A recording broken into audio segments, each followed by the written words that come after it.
Okay, now we are ready for a topology optimization. So if you haven't done the setup before, so you need to have a look the video one before. So now we are ready with the macros. So we want to use by using Freecad a topology optimization. In order to make it a little bit more understandable, what we are going to do is we're going to do a two-dimensional topology optimization. So this is not the mesh that we are going to have. That's just an information. So we have a plate here. We will have some kind of a clamping here on this corner. Then we will have something like a line load here and one particular load here as well. So let us try to do this sketch in Freecad. Of course, I'm starting Freecad now, and now I'm going to, I can do it in part, but I'm going to do this in Sketcher. Okay, so I can also do a sketch, and out of that I can create a face. It's a plane. Technically speaking, we are doing two-dimensional stuff here. So in order to do that, so I'm going directly to the sketcher, and here on the left I can create a new sketch. Of course, it's asking me, it doesn't matter because it's two-dimensional. So now I want to create here something similar that we had it. So that means I'm going to use like maybe one line here, something like that, and then we wanted to have this clamping. So in order to be able to select it later on in FEM, so I want to make it using many lines.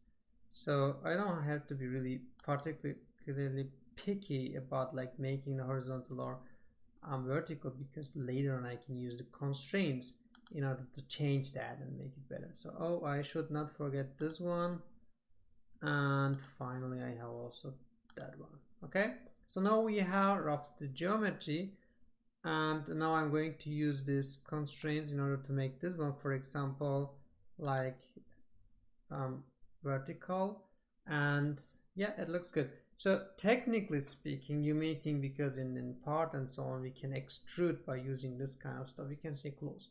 There's an important, interesting, I don't know if it's a bug or like necessity, something which is important, that for if you want to have a face or like a plane two-dimensional stuff, this has to be fully constrained. Otherwise Gmesh has problems doing the mesh.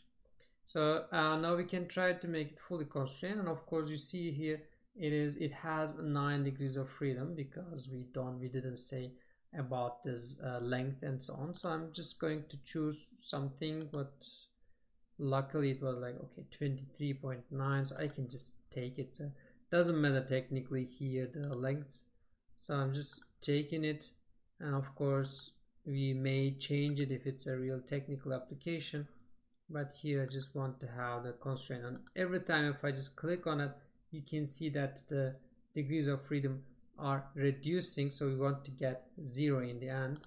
And now I also need to have that one probably, and also maybe this one. Now it's like only 3 degrees of freedom. Of course the position in the space we need to give it as well, so I'm going to use a constraint. So this dot will be here in the middle, right? So now it's more constrained, nearly full, so 1 degrees of freedom. So I can still change the, because I have done like 2 different lines here, so I need to say the length of this small or big one, doesn't matter, line is. See, now it's everything green, now it's fully constrained, so that's important. I can say close. Now we have a sketch, so it's just a wire if you like, so it's not like a really plane that we want to have. So in order to get that as a plane, now I'm going to do part. So I was in Sketcher, so I have a sketch. Now I'm going to part, and inside of part, so I can create a part from this wireframe. So it's like many lines, which like many wires in 3-dimensional space. So I'm creating a face out of this one. Okay, so now we have a face. You see it's a 2-dimensional stuff. I mean, of course I can move it here in space. I can even rotate it, but it's 2-dimensional. So now I'm going to use that one on FEM. So if I go to the FEM and use this face, so what we want to have is for the optimization, for the topology optimization, we first need to give the direct problem, which is the FEM, right? So we did in the Freecad FEM. I'm going to do exactly the same stuff what we have done before. So for doing FEM directly in Freecad, we have used something which is called analysis. So that's here, right on the left. If I go to the FEM, here on the left, there's an analysis container. So this is the number one stuff that I need to click in. So I need to begin before doing anything else. I need to begin with the analysis. That's important, because then the several stuff later on is first of all possible here, and second of all also the mesh, if I take and generate the mesh, will be applied to the analysis. So I can also do the other way around, but then I need to combine them. So this is easier if I first click analysis, and then I can create, for example, material, and for the material I don't care which material I choose. Technically speaking, the Young's modulus and Poisson ratio, these are the two parameters that we need to have. If you remember, if we have an isotropic material, then we have two material constants, and one is the Young's modulus and the other one is Poisson ratio. So I'm saying okay. So we have and the analysis I can open up, we have a material. Now I can create a Gmesh here. So I'm doing exactly the same steps. I'm choosing one, I can say from shape, I can say two-dimensional, doesn't matter actually. I can say apply. Probably it will do a really coarse one, although it's a really coarse mesh. So let me emphasize, it's a little bit difficult to see, but we have chosen this corner. We have chosen this corner from here until that. So this is why, because maybe you can see it here, there's a small node here. So this is the point that we positioned, right? And because of that, there is a node here as well. So this one triangle is the finite element mesh, and there's like one node exactly at the position where we have the line ending. Okay, it's a bit difficult to see, but if I try to make it a bit finer, this is finer. Yeah, it's a bit finer. Then you still see, no matter how fine it is, we always have a node on the edges, on these nodes, and so on. And this is particularly useful also here, particularly useful if you want to select these lines for clamping and putting load and so on. So I can even make it a bit better because I want to see some nicer result. Let's make it one. Yeah, that looks better. Okay, now I say okay, so we have the mesh here. What I want to have is, now again we are doing exactly the same steps as we did before. We want to have a clamping and a loading condition. So first of all, I want to have constraints fixed.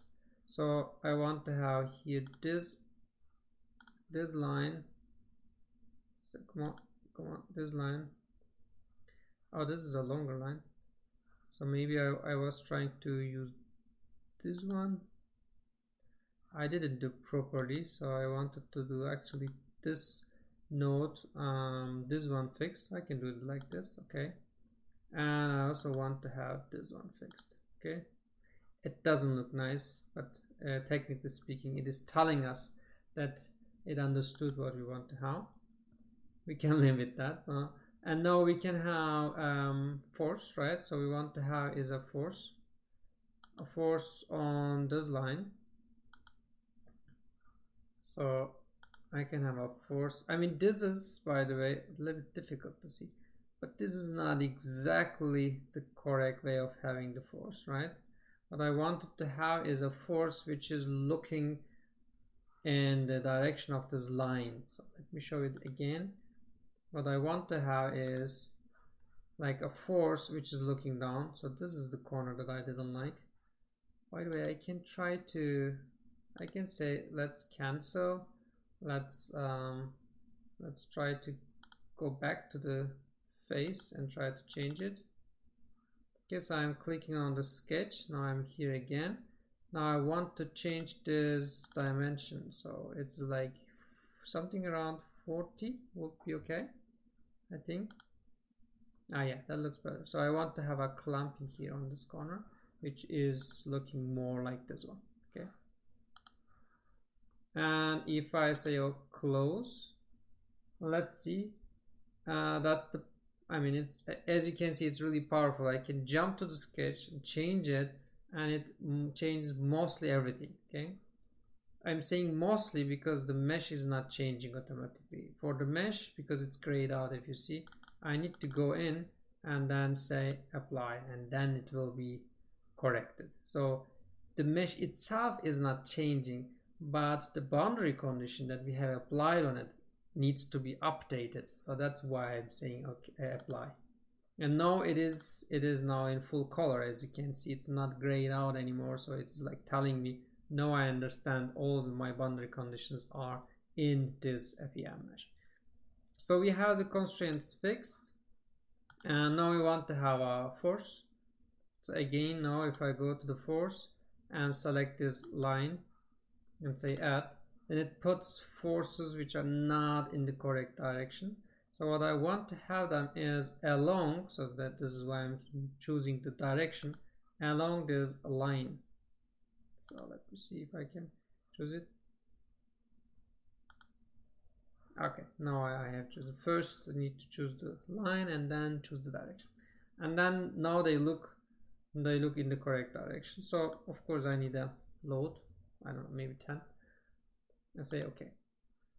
Now I also want to have additional force on this particular line, so that means I'm choosing again a force and saying this line, okay, first the line and then add, and then again the direction is wrong, so what I want to have is the direction along, yeah, that's correct, but I want to have the reverse side. Okay, and I don't know, I'm gonna put 5.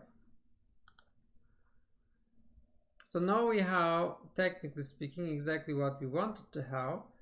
Again, the FEM mesh is grayed out, so I need to go in and say apply, and it will put the boundary conditions to the correctly spaced, I mean to the faces of these finite elements. Now they have the constraints. Now I can go to the solver.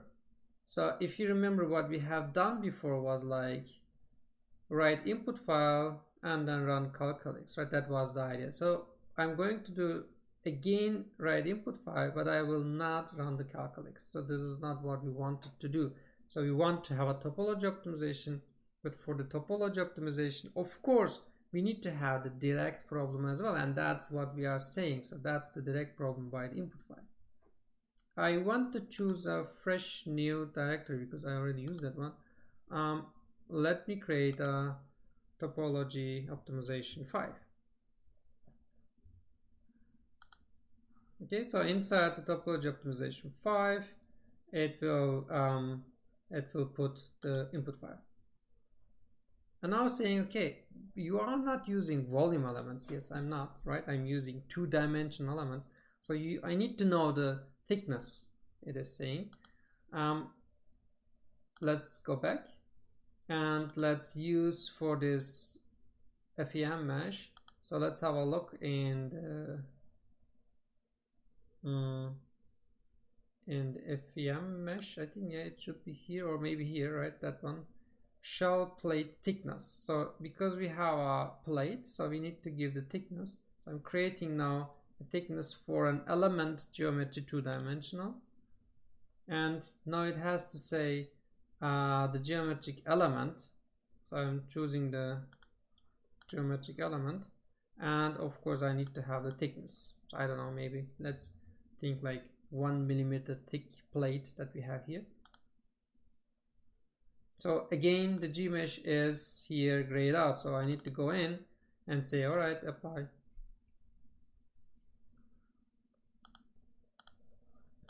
Now we have hopefully everything. I will now go again, double click on the solver and then say write input file. Now it's doing. Okay, so I'm not going to do run calculix because this is not what we want to do. We want to do a topology optimization, and therefore we have actually already did the setup for the macros. So after writing the input file, I'm going to use this macro. So now I'm going to use the macro. I can choose the macros. So now I see here many different Beso algorithms. What I'm going to choose is, we're always going to use one single stuff, which is this one. So technically speaking, this has FC is Freecad, and GUI is graphical user interface. So we are going to use a graphical user interface which is internally then uses all these other macros, but we don't need to care about that. So I'm using the graphical user interface. If I say execute, it's a Python file, you can have a look in it, so it's nothing dangerous what it's doing. So if you say execute, then it gives us a graphical user interface. And this interface is a menu. And first of all, I need to select the analysis file, which is the input file that we have just generated. So I'm selecting it, which is in the folder Freecad path unnamed topology optimization 5. Oh, it didn't put to the correct position. So now you see I cannot find it here. Now I can have a look actually where it is. So on the bottom you see always like I don't know, like the steps that is done. And now you can see here the home, desktop, Freecad, unnamed, solver, CCX tools, femmesh, gmesh. No, I don't want to have it here, so I want to really have it on the topology optimization 5. You can choose it again. I can write the input file again. So now I go back and then select the analysis tool. No, I can see it here. I can change it. Then we have a thickness. Because it's a plate like two-dimensional elements, we have a thickness. So I can select the thickness because in the input file, this stuff that we have put before is already in it. So because now it has read this input file and then sees that there is a property which is called element geometry 2D, I'm choosing this one, which is nothing else than saying the thickness of the element is 1 millimeter. That's it. And then we have some filters, so I can use like different ways of filters. Like if I say casting, you can think that is like a molding and you want to have direction and so on. You don't need to do this, so I'm just using the simple one. And there's also a stress limit. You can say yes, you can do this kind of trying to make a topology optimization, but beware and do not go beyond that megapascal. So you can say my material is like having plasticity from starting from 600 megapascal with a safety factor of 2. 300 megapascal is for me the threshold. So you don't go over the over 300 megapascal. You can say that that's it, and you can also put that in here. I'm not going to do this. And also this is the mask goal ratio, so that means try to make the topology optimization, but if you already have reached 40%, I mean 60% of material is already away, then I'm fine with that, you can stop. Okay, not gonna be so greedy, I'm gonna make like 60%. Then the optimization has a base of stiffness because we are doing like mechanical optimization, we have mechanical loads, so you can also do it for heat, but we are not doing it here. And then you can also change per iteration, you can change that as well. Normally just you can leave it so you can do the configuration file, have a look in it, and then you can even edit the configuration file, but I don't know how to edit it. And then you can also run the optimization, or you can just simply click this larger button which is doing like all of them in the subsequent order. So if you do this, just don't be hasty, so you need to give like a couple of moments to the machine because now it is doing technically one FEM simulation. Okay, so one FEM simulation is done and then it is showing me some graphs, so that means this is first iteration. So if you remember, the optimization method is like solving the direct problem and then solving an inverse problem. That's one iteration, and then solving the direct problem again, and this iteration is like doing many times. And you can see here the number of iterations, like first iteration, second iteration, third iteration. It's just giving us on the fly some nice plots, and what we see here is the mass of optimization domain. So the domain is like here, right? That's the mass 100%. So because we have the mass density and thickness and so on, it's just giving us a real value actually. But now we see that the topology optimization is in each iteration making it less. So the volume is getting less. That means some of the material is taken away. So this is what we want to have, of course. And I'm saying like, okay, if you reach like 60%, I'm fine with that, you can stop. There's nothing else than that. I only want to reach the topology optimization algorithm 60%, and that's what it's trying to do.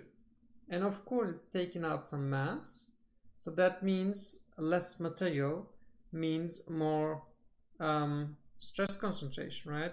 So that means you will have more deformation energy, and that's exactly what you see here. So that's the mean energy density. So you have a distribution of deformation energy, and the mean value, like the average value of that, is given here. So more is maybe risky, right? So we didn't tell anything to the optimization algorithm. We didn't use anything like stress limit or something like that. So that means it is simply trying to reduce more and more. So after some time, I mean, it can be like 20 iterations, can be like 150 iterations, we don't know, right? After some time, we will reach 60%. So, I mean, if you say like, this is roughly 4, so 60% of that would be like 2.4. So yeah, something around here, we are reaching now the 60%.